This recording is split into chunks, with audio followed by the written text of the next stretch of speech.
Ay, ay, ay, ay, ay, Majime. Pag pumasok sa puso, skibe. Ay, ay, ay, isa lang ang aking hilig. Ano yon?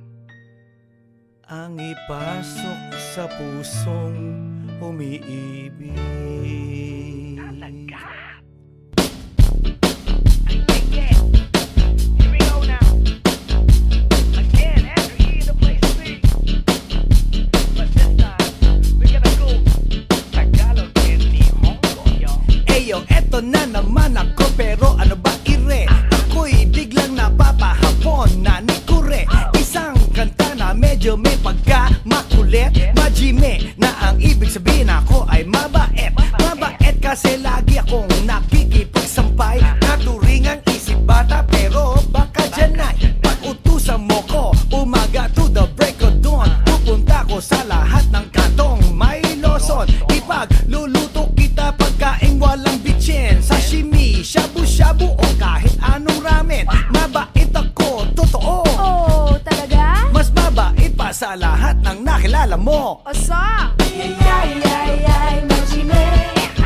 Pag pumasok sa puso ay sukibe.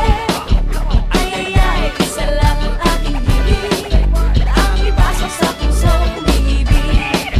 Well, di ako nagyoyosi, di ako umiinom. Kaya ko lang inumin, urong tsa, Dom Perignon.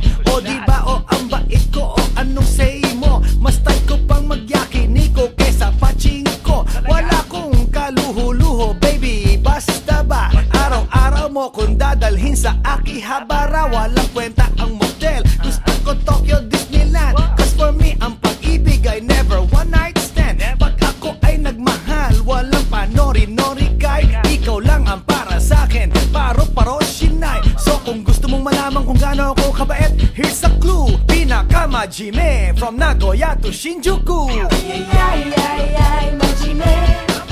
Pag pumasok sa puso ay sukibe.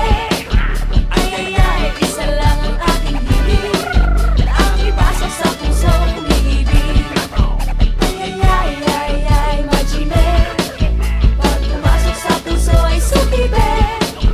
Ay, ay, ay, isa lang ang aking bibig. Ang ipasok sa puso umiibig.